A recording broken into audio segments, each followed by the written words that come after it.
The racing career of Romain Grosjean, from Formula Renault to Formula One, has been colourful, sensational, yet often stormy. In his own words, from the fairy tale moments to the ones he'd rather forget, here is Romain's life in pictures. I was French champion that year. Because of the title, I could join the Renault Driver Development Program. It was great years, early in your career, you don't think about Formula One or whatever, it was just driving cars and having fun and yeah, being at school at the same time, so pretty busy.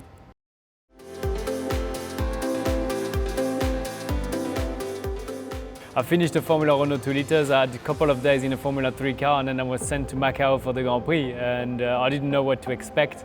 There's the best of Asia, best of England, best of Europe coming there. It was a big challenge, but I thought it was like a test from the Renault Driver Development to see, how strong I was and if I could do with the pressure that was there. It went well. I finished first Opel in the race, Opel engine in the race, and 8th or 9th, I can't remember exactly, 8th. But it was an incredible first race for me in Formula 3, and I'm sorry I've never won that Grand Prix.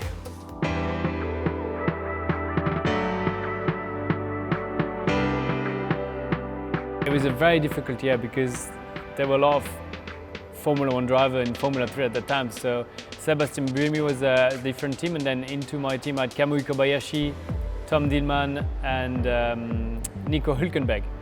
And basically every management, which is Toyota, it was Willy Weber or Renault, had told us at the time, you need to be champion if you want to carry on. So in the team we were pushing each other all the time, and in the last race in Hockenheim, I had the pole position, but I think it was the fastest time in Formula 3 ever there because Nico Hülkenberg was setting a lap time and then I was going for it again and then he was pushing. Eventually I had the last word, but I was champion that year and it was really one of the big titles I had and probably one of the best years in my racing career.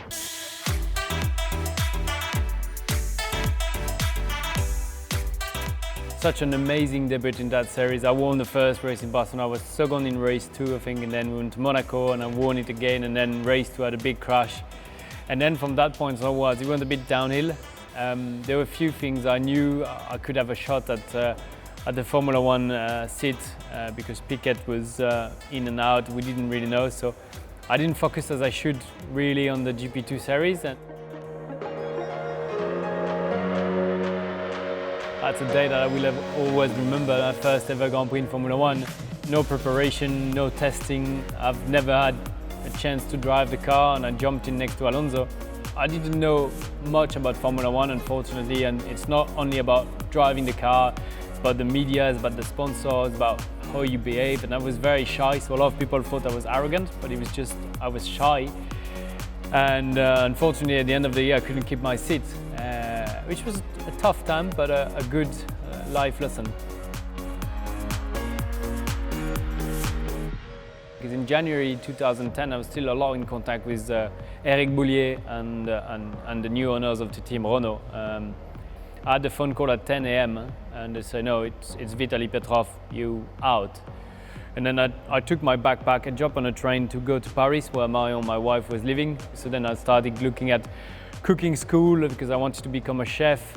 And then I had the chance to do Le Mans, which is probably one of the most beautiful races I've ever done. Unfortunately, we were leading the category, the GT1 category, but we broke the engine at 4 a.m. And then I decided just to go and walk, and I was going to the Dunlop chicane. I was having a beer, drinking a beer, watching the cars just because I enjoyed it so much. It was an amazing experience, and I do want to go back to Le Mans one day. The team Dams was doing the AutoGP. There was big prize money for the team winning, so they called me and they say, can you come and try it one race? And I did that race and I won both races, and then they said, okay, let's keep going and do the season. And then the race went very well and we were super competitive. So at the end of the race, Jean-Paul Driot, the boss of Dams, sat down with me and said, look, for next year, if you don't have a steering wheel, you've got one here. So I went back with them in 2011, and I've got a lot of pride thinking about that time because we won Asia, we won the series, and then they won the series 4 times in a row. It was very hard for me to go back in the team because it's a team that fired me a couple of years earlier, and when you're fired by a team in Formula 1, they think you're a loser and you on the cupboard. I did those 2 free practice sessions and they were very important. I had a lot of pressure because I needed to show that I knew what was going right or wrong on the car, I had the pace and I could do a good job. And then on the 8th of December 2011, I got a phone call saying, "You've got the race seat."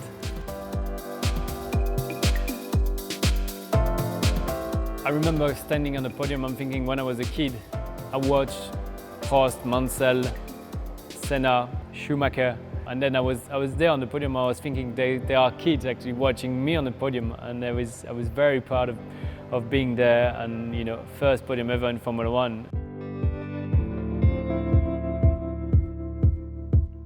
Yeah, it was a very tough one because we're coming from Bahrain, a third, Barcelona was fourth, so I was going to Monaco, I was fourth on the grid from a first ever Monaco Grand Prix, So I didn't have a great start, and then Fernando came from the left, so we actually made contact. I went to the left, and I couldn't know there was someone coming to the left because the barriers were turning right anyway, so there was no space to go. It was incredible, but unfortunately, yeah, it ended up before turn 1.